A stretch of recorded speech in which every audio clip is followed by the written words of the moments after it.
సమరానికి సై తెలంగాణలో లోక్సభ సమరం 17 స్థానాలకు హోరాహోరీ పోటీ 3 పార్టీలకు ప్రతిష్టాత్మకంగా సీట్లు డబుల్ డిజిట్ పై కన్నేసిన కాంగ్రెస్ బీజేపీ ఉదయం 7 గంటలకు పోలింగ్ ప్రారంభం పోలింగ్ కేంద్రాలకు తరలివెళ్లిన సిబ్బంది భారీ బందోబస్తు ఏర్పాటు చేసిన ఈసీ 10 రాష్ట్రాల్లోనే 96 ఎంపీ సీట్లకు ఓట్లు అకాల వర్షాలతో రైతుల కన్నీళ్లు భారీ వర్షాలకు పలు చోట్ల కళ్లలో తడిసిన ధాన్యం పలు జిల్లాల్లో ఈదురుగాలులతో కూడిన భారీ వర్షం మెదక్ జిల్లాలో పిడుగుపాటుకు తండ్రి కొడుకుల మృతి తెలంగాణకు మరో 5 రోజులు వర్ష సూచన తడిసిన వడ్లను కొనుగోలు చేయండన్న సీఎం రేవంత్ ఢిల్లీలో బాంబు బెదిరింపు పలు ఆసుపత్రులకు బెదిరింపులు బూరారే సంజయ్ గాంధీ మెమోరియల్ కు ఈమెయిల్ ఆస్తినాలో అప్రమత్తమైన పోలీసులు బాంబు స్క్వాడ్ అగ్నిమాపక సిబ్బందితో తనిఖీలు ఫేక్ కాల్ గా గుర్తించిన Delhi north DCP Manoj 10 guarantees దేశవ్యాప్తంగా పథకాల అమలుకు భరోసా ఉద్యోగాల కల్పన పంటలకు కనీస మద్దతు ఉచిత విద్యుత్ విద్య వైద్యం పేదలకు 200 యూనిట్ల కరెంటు ఫ్రీ అగ్నివీర్ స్కీమ్ రద్దు చేస్తాం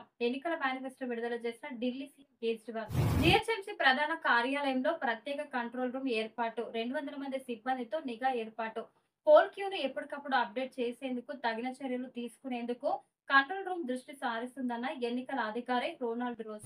మక్తల్ నియోజకవర్గంలో పోలింగ్ కు సర్వం సిద్ధం ఉదయం 7 నుంచి సాయంత్రం 6 వరకు పోలింగ్ కట్టుదిట్టమైన భద్రతా చర్యలు చేపట్టిన పోలీసులు హన్మకొండ జనగామ జిల్లాల డిటిడిఓ ప్రేమికలను సస్పెండ్ చేయాలి వేలాది మంది గిరిజన విద్యార్థులు పొట్టకొడుతూ కోట్లకు పడగలెత్తిన డిటిడిఓపై చర్యలు తీసుకోవాలని డిమాండ్ చేసిన ఎల్ఎస్పిహెచ్ రాష్ట్ర ప్రధాన కార్యదర్శి తేజావత్ వాసునాయక్ రాష్ట్ర వ్యాప్తంగా నేడే ఓట్ల పండుగ ఎన్నికల సందర్భంగా 144 సెక్షన్ అమలు భారీ బందోబస్తు మధ్య నిర్వహించనున్న ఎన్నికలు ఈవీఎంలలో నిక్షిప్తం కానున్న లోక్సభ అభ్యర్థుల భవితవ్యం పార్లమెంటు ఎన్నికలకు సర్వం సిద్ధం ఎన్నికల నిర్వహణ ప్రక్రియ సజావుగా జరగాలి సూర్యాపేట డిస్ట్రిబ్యూషన్ సెంటర్ పరిశీలన రూట్ వారీగా వెళ్లే వారి వాహనాల పరిశీలన సూర్యాపేట జిల్లా ఎన్నికల అధికారి కలెక్టర్ వెంకట్రావు సాధారణ పరిశీలకులు మనోజ్ కుమార్ మాణిక్యరావు సూర్యవంశీ ఎన్నికలకు ముందే సిరా చుక్క డబ్బులిచ్చి ఓటు వేయకుండా కట్టడి సోషల్ మీడియాలో ప్రచార దుమారం సీరియస్ గా స్పందించిన ఎన్నికల అధికారి అలాంటి వాటిపై కఠిన చర్యలు తీసుకుంటామని హెచ్చరిక ఏపీలో సార్వత్రిక సమరం తీర్పు ఇవ్వబోతున్న ఓటర్లు జగన్ చంద్రబాబుల భవితవ్యంపై తీర్పు 175 అసెంబ్లీ 25 పార్లమెంటు స్థానాలకు పోటీ ఉదయం 7 నుంచి పోలింగ్ ప్రారంభం సామగ్రితో పోలింగ్ కేంద్రాలకు చేరుకున్న సిబ్బంది భారీ బందోబస్తు మధ్య ప్రత్యేక బస్సులో తరలింపు పోలింగ్ కేంద్రాల మధ్య 144 సెక్షన్ అమలు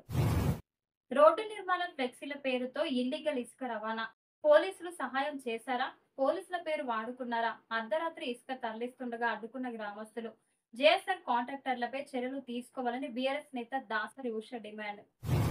కొడుకును కొట్టి చంపిన తండ్రి మెదక్ జిల్లాలో ఘటన ఆన్లైన్ బెట్టింగ్లకు అలవాటు పడిన కుమారుడు 2 ఏళ్లలో 2 కోట్లు పోగొట్టుకున్న వైనం భరించలేక ఇనుపరాడుతో కొట్టి చంపిన తండ్రి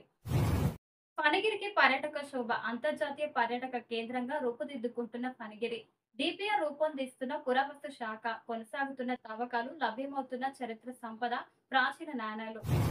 పోల్ మేనేజ్మెంట్ పై గులాబీ ఫోకస్ అన్ని ఏర్పాట్లు చేసుకున్న అభ్యర్థులు అధినేత బస్సు యాత్ర కలిసి వస్తుందనే నమ్మకం కేటీఆర్ హరీష్ రావు విస్తృత ప్రచారం గ్రేటర్ కు కేటీఆర్ మెదక్ కు హరీష్ రావు భూస్థాయి నుంచి కార్యకర్తలు బలం మెజార్టీ స్థానాలు మనవేనని ధీమా అందరి కళ్ళు ఆ ఆరింటిపైనే అత్యంత కీలకమైన స్థానాలపైనే అగ్ర నేతల గురి సికింద్రాబాద్ లో త్రిముఖం హైదరాబాద్ లో ద్విముఖం కరీంనగర్ లో రసవత్తరం నిజామాబాద్ లో ఆసక్తికరం మల్కాజ్గిరిలో సవాలు ఖమ్మంలో ఉత్కంఠభరితం రేపే మోడీ నామినేషన్ వారణాసిలో ప్రత్యేక ఏర్పాట్లు 2 రోజులు ప్రధాని అక్కడే మకం రోడ్ షోలు భారీ ర్యాలీలకు సన్నాహాలు నామినేషన్ కు ముందు ఆలయాల్లో పూజలు స్వయంగా పర్యవేక్షిస్తున్న అమిత్ షా యోగి చంద్రబాబు పవన్ కళ్యాణ్లకు ఆహ్వానం రేపు ఇద్దరు వారణాసికి పయనం